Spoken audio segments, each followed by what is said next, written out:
Welcome to the Level Up Report, where this week we're going to be talking about game ownership.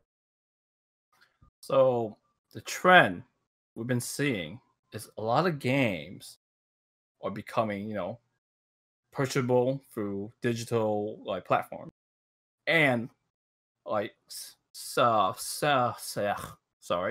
streaming platforms are also popping up all around as well. For me, I grew up in the '90s. My first video game console would be the PlayStation 1, and all we had during the time was just physical CDs that we pop into a console and play it. But with the announcement of Microsoft saying that, okay, we're gonna condense this console, we can remove the disk drive. It's gonna be strictly a digital media game system. Kind of scary for me. Really, really scary for me there. Why is that scary for you? Just wondering. So it's scary because we don't really gonna own the games physically. I can't hold on, and everything will be online under all these licenses, like all these wording that you have to accept before you be able to download the game. And because they have general control of it, they're just gonna lend us a license to play the game. They could always remove it whenever, either through one of the license expires, no, one of the rights expires to that game, and no one can play it anymore. A good example would be Scott Pilgrim versus the World. It was a PS3 game, right? And Xbox 360, yeah. Yeah, and once that copyright license was gone, it was pulled from the digital stores completely. And if you deleted it from your hard drive, you can never get it back. And it was never a physical release of the game, so no one could save it. And sometimes these companies doesn't really take good care of their original code or original data. Like, think of all these Final Fantasy games. It was recently they were finally gonna remaster Final Fantasy 8. It was been so many times that they skip over it.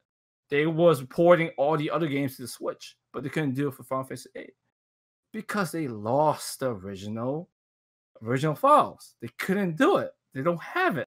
They kind of lost it somewhere between having all these different different companies that's helping them construct the game. They had to contract these companies, third parties, and across the world to make a game. So they lose their files, they get misplaced. So it's kind of scary that we may one day may not have any physical discs or any true access to the games we buy. Well, there was a good example of that too. The Telltale games actually disappeared recently, where the only platform it still exists really is GOG. Okay, at least GOG, you could own the game. So you could download it, have it on your computer. Maybe you could burn it onto a disc or something, so you could actually preserve it. Because this is another example. This is not a game. It's more like a demo marketing tool. PT, aka Silent Hill reboot by Hideo Kojima. Once he got let go, they pulled that shit right away. And again, it wasn't a physical copy. You can never ever play this game again unless it's on someone's PS4. And actually, funny thing about that, they've been selling it. Yeah, funny thing is that people are keeping it on their consoles. Because if you delete it, it's gone. It's not on the store. Yeah. So what? I'm not sure who did it, but I think it was Sony. They actually patched in so that it automatically removes the demo of PT. Sony did that? Wow. I'm not sure if it's Sony, but I know there was a patch. It was probably Sony. It definitely removed PT from people's consoles, and people were just saying, "Do not get this patch because it will remove PT forever." That's so dirty. Yeah. So we have, as this trend continues, it's showing that we're gonna lose a way to preserve our games, because The company doesn't care about it. They're looking forward to the next big dollar. All these old games, they're done with it unless they can remaster it. You know what I'm saying? They Yeah. don't care about old games. They care about how to make money.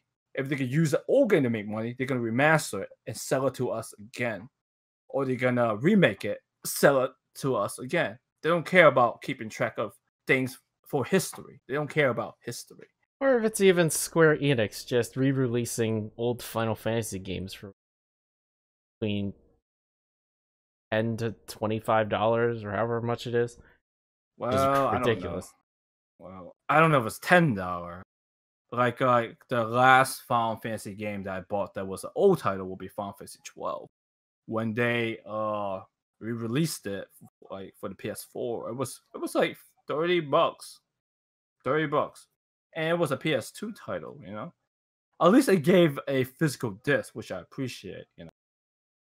But like Final Fantasy 8, I don't know. It might just be strictly digital. The remaster, excuse me. They might do maybe a limited edition or collector's edition of it, just to try to get some more money out of their customers. We'll see. Who knows? I know they're gonna milk Final Fantasy 7 remake. Well, they already have that cloud statue, like Yeah. I think it's $200, $200, something like that. Yep. $200. So yeah, everyone's going for like a service-based kind of program. Square Enix jumping on board as well. By that time, it's gonna be like every game studio is gonna be its own platform. For you to play a game from a certain studio, you have to buy into that platform. You gotta pay $10 here, $10 here, $10 here. It's gonna be a lot of money, and it's not gonna be a physical disc. Everything gonna be online, and we may lose it all. We never know. We might lose it all. Maybe some electricity, you know, like out, you know, or maybe I don't know, some kind of solar flare that like negated all these magnets and stuff, like computer components. We're gonna lose a lot of data, and we're gonna lose potentially a lot of gaming history. I just think from all these things, especially with the rise of subscriptions, and not just in games, but in TV shows like Netflix or HBO Go, those kinds of things. Companies don't want you to own anything, because if you have these services, then you'll come back, and if you want to rewatch it, you have to subscribe back, because it's not just a one-time purchase where you can watch or play anything in games. Yeah, they want you to keep buying. They want other people to keep buying. Can't lend games out. Can't sell your games. Right, you just own the license to play them on their service. Mm-hmm. It's only gonna be your account. You can't share account either. No. I feel like Stadia's setting a potentially dangerous future for us, everyone, because they have a strictly streaming service, which there's no console to own, so you have to use their product. Like, you can't, it's always online. You can't go offline for it because you have to connect to their server to stream the games. Plus, they're indulging in a subscription model, so you could play their library of games.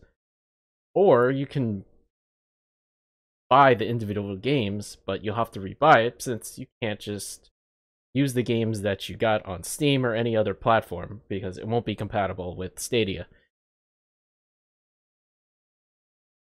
So yeah, they are setting a dangerous trend, and everyone was aiming for it, but just Stadia was so powerful, they already basically placed it in stone in writing that this is it. This is going to be the future. I mean, companies have been leaning towards that for a while now, because we have all these different kinds of game services. EA Access, PS Now, Xbox Live, and their Game Pass now. And now Ubisoft is making their own subscription. So everyone's trying to jump into the subscription model, and personally, That's where for the me, I'm money's at. tired of it. I can't keep track of all these subscriptions, and I don't want to.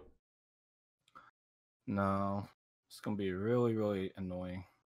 They should just give me back my disc, my cartridge. I'm just happy with those. At least you own it until, you know, Till it step on breaks. it or it gets a scratch or something else happens. But at least it's your fault, not because the server and the service ended or anything like that. Yep. I feel like it's another topic we could talk about. Just all these subscriptions just popping up from game companies. But for now, I miss owning my games, man. Because Yeah. I have a ridiculously sized Steam library, and when I actually think about it, I don't own any of those games. I own the right to play them. That's it. That's a scary thought. Mm-hmm.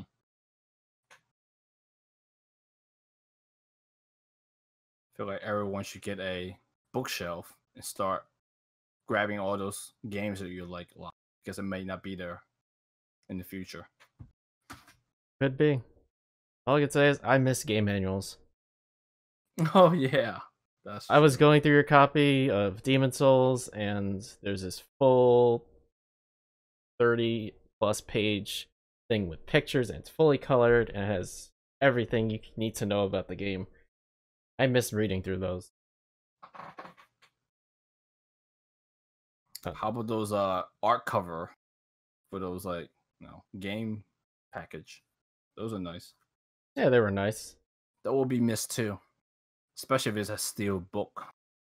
I know you're really into steelbooks.